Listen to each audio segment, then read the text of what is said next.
جی تعظیم سب کی ہے، عزت سب کی ہے، لیکن پہلے عزت مصطفیٰ کی ذات کی ہے، پہلے عزت میرے مصطفیٰ علیہ السلام کی ذات کی ہے۔ یہ بدنصیبی ہے، جب سے پاکستان بنا اسلامی اقدار کی مذاق اڑائی گئی۔ ہمیں تو یاد نہیں، ہم پیدا ہی نہیں ہوئے تھے۔ 1953 کی تہرانیہ میں اتنی چیخیں بیماری کے وقت، موت کے وقت کسی کی نہیں سنی جتنی چیخیں غلام محمد کی میں سنتی تھی۔ اور جب یہ مرنے لگا تو اس نے وصیت کی تھی کہ مجھے مدینۃ المنورہ میں جنت البقیع میں دفنایا جائے۔ اب یہ تو ان کی نصیحت تھی نا، 10,000 غلامان مصطفیٰ پہ گولیاں چلا جب تک کہ ان کے دفنانے کا وہاں پہ انتظام ہو، کاغذی کارروائی پوری ہو، تب تک فیصلہ کیا گیا انہیں کراچی کے کسی قبرستان میں امانتاً سپرد خاک کیا جائے۔ خدا کا کرنا یہ کہ ان کی خواہش تھی جنت البقیع میں دفنانے کی، لیکن اس وقت کے حکمران نے انہیں عیسائیوں کے قبرستان میں دفنا دیا، کراچی کے گورا قبرستان میں، مشہور جگہ ہے۔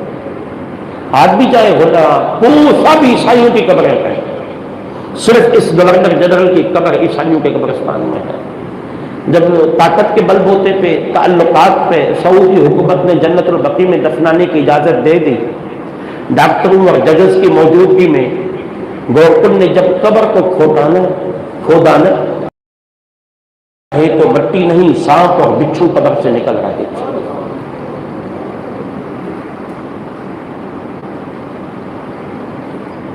ایک ایسا سانپ خطرناک آیا کہ 6 گولیاں جی3 سے چلائی گئی۔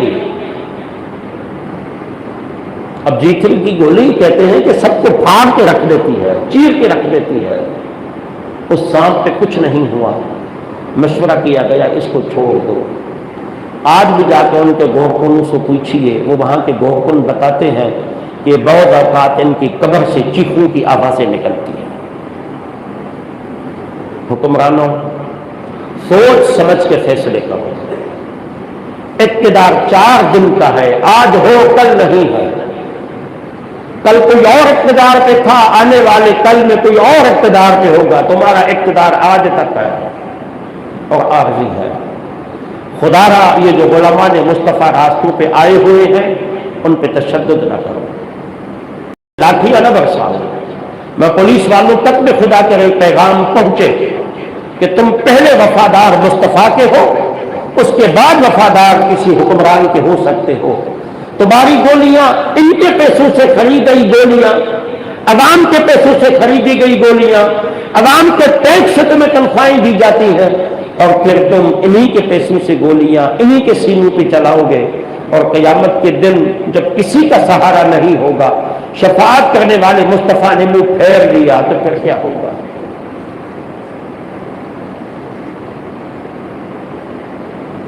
طریقہ کار سے آپ اختلاف کر سکتے ہیں۔ وہ کب نیا مطالبہ لے کے نکلے ہیں؟ وہ تو کہہ رہے ہیں کہ تمہارے 3 وزراء نے جو ہم سے معاہدہ کیا ہے اپنے وعدے کی پاسداری کرو بس۔ اور میڈیا پہ، ٹیلی ویژن چینلز پہ جتنا جا رہا ہے اور وزراء جتنی غلط بیانی کر رہی ہیں کہ یورپی یونین سے تعلقات ختم کر دو، یہ دھرنے والوں کا مطالبہ ہے، بھائی یہ مطالبہ ہی نہیں ہے۔ سفیر کو نکالنے کا مطالبہ ہی نہیں ہے، وہ تو تمہاری جمہوری اقدار کی بات کر رہے ہیں۔ وہ کہتے ہیں پارلیمنٹ کی بالادستی ہو، جس کے لیے تم لڑتے ہو کہ پارلیمنٹ کی بالادستی ہو، پارلیمنٹ کی بالادستی ہو۔ وہ بھی یہ چاہتے ہیں کہ یہ فیصلہ پارلیمنٹ میں لے جاؤ، اگر وہ فیصلہ کرے نکال دو تو نکال دو، ایم این ایل فیصلہ کرے نہ نکالو تو چھوڑ دو، ہمیں اعتراض نہیں ہے۔ کیا یہ مطالبہ غلط ہے؟ جی جو کہتا ہے صحیح ہے وہ ہاتھ اٹھا۔ امام زین العابدین نے کہا تھا کہ ہمیں دکھ ان لوگوں کا نہ تھا کربلا میں جنہوں نے ہم پہ تلواریں چلائی تھی، ہمیں دکھ ان لوگوں کا تھا جو ہمیں سچ پہ سمجھتے ہوئے خاموش تھے۔ یار بعض اوقات خاموشی گناہ ہو جاتی ہے۔ یہ سراسر جھوٹ بول کے کذب بیانی سے کام لے کے لوگوں میں نفرتیں پھیلا رہے ہیں. جی پہلے کہا گیا 2 سپاہی مر گئے ہیں، ان کو انہوں نے گاڑیوں سے لٹار کے مارا ہے، گاڑیاں چلا دی ہیں ہمارے 2 سپاہیوں پہ. جب گول چینل کے سمیع ابراہیم نے لائیو دکھایا کہ بھائی یہ تو پیدل چل رہے ہیں، ان کے پاس گاڑیاں تو نہیں ہیں، آج ان کو سزا یہ ملی ہے، کل گول چینل کی پابندی لگا دی گئی.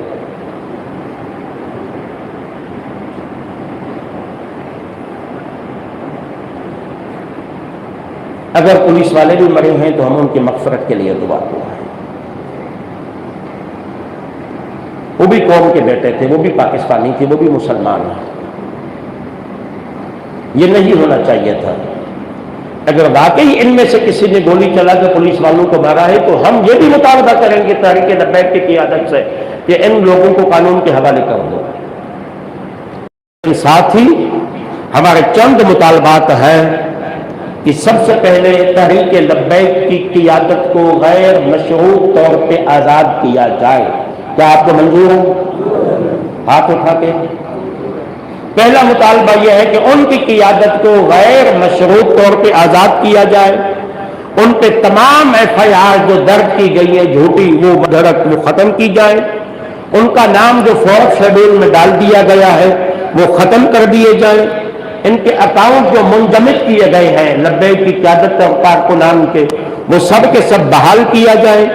ان پہ جو کل عدم کا ایک ٹھپا لگایا گیا ہے وہ کل عدم کا لفظ ان کے آگے سے ہٹا دیا جائے. ان کو باقاعدہ ایک سیاسی ماحول میں کام کرنے دیا جائے کیونکہ یہ پاکستان کی 5ویں اور پنجاب کی 3ری بڑی جماعت بن کے ابھری ہے. اور یہ مسئلہ پارلیمنٹ میں پیش کیا جائے. جو پارلیمنٹ کا فیصلہ ہو. پھر کون دیکھے گی کون سا ایمین فرانس کے ساتھ کھڑا تھا، کون سا ایمین گنبد خضرا کے ساتھ کھڑا تھا. قوم بھی تو دیکھے کہ ہم نے کن لوگوں کو ووٹ دے کے بھیجا ہے. اور مظاہرین پہ جو ان پہ مسلح اور دہشت گرد ہونے کا الزام لگایا جا رہا ہے یہ منہ پھٹ وزیر ہے. جو آیا بول دیا، جو ان کی مرضی کے خلاف جائے یہ تو بھارت کا ایجنٹ ہے. ظالموں ہم بھارت کے ایجنٹ نہیں، ہم ہی تھے جس نے پاکستان بنایا تھا، ہم ہی ہیں جس نے پاکستان بچایا ہے. جب وزیرستان میں آپریشن ہو رہا تھا اس آپریشن کو کوئی بھی جائز نہیں کہہ رہا تھا. 2 لوگ اہل سنت سے اٹھے تھے. ایک ڈائریکٹر طاہر القادری صاحب نے 600 صفحات پہ فتویٰ لکھ کے فوج کی حمایت کی تھی اور دوسرا مفتی منیب الرحمان صاحب نے 60 علماء کی دستخط سے فتویٰ جاری کیا تھا کہ فوج جہاد کر رہی ہے اور مرنے والے طالبان دہشت گرد اور جہنمی اور خارجی ہیں. ہم تو ہر وقت فوج کے ساتھ کھڑے تھے. اب بھارتی ایجنٹ کا کردار ہم نہیں ادا کر رہے ہیں بلکہ تم ان عاشقان رسول کو رینجرز اور فوج کے سامنے لا کے ملک میں کر رہے ہو. اس لیے رینجرز کو اپنے بیرکوں میں واپس بھیجا جائے، ان کا جو کام ہے ان کو کرنے دے دیا جائے اور یہ مسئلہ پارلیمنٹ میں لے جا کے مظاہرین پہ جو مسلح ہونے کا دہشت گردی کا الزام ہے وہ ختم کر دیا جائے. اور ایک جملہ میں نہیں بولتا، میرے مزاج بھی نہیں ہے، مفتی منیب الرحمان صاحب کل بولا ہے کہ ان کے 2 وزیروں کو منہ کا بواسیر ہے. میں نہیں بولتا یہ جملہ، میں ان کی بات آپ تک پہنچا رہا ہوں. ان کو لگام دیا جائے. یار بات کرنے کا سلیقہ ہوتا ہے، طریقہ ہوتا ہے. جب یہاں دے کہ تم دھمکیاں دو گے کسی کو بھارت کا دہشت گرد کہو گے غصہ آئے گا، پھر مذاکرات نہیں ہوتے ہیں، پھر باتیں کامیاب نہیں ہوتی ہیں. اس لیے ان کو سچا محب وطن پاکستانی تسلیم کر لیا جائے اور سچا محب وطن پاکستانی تسلیم کر کے ان کو سیاسی طور پہ کام کرنے دے دیا جائے. اس میں پاکستان کی عزت ہے، اس میں پاکستان کی بقا ہے. یہ جتنے 8 مطالبات میں نے آپ کے سامنے پیش کیے آپ سب اسی اتفاق کرتے ہیں؟ جو نہیں کرتے وہ ہاتھ نہ اٹھائیں. جو حکمرانوں کے ساتھ ہے ہاتھ نہ اٹھائیں، جو رسول اللہ کے ساتھ ہے وہ ہاتھ اٹھائیں، دونوں ہاتھ. اے اللہ اے فرشتوں گواہ رہنا، ہمارے ہاتھ میں اتنا ہی تھا جو کر سکے، ہم ان ظالموں کے ظلم سے بیزار بھی ہیں، ان کی مذمت بھی کرتے ہیں، وما علینا الا البلاغ المبین۔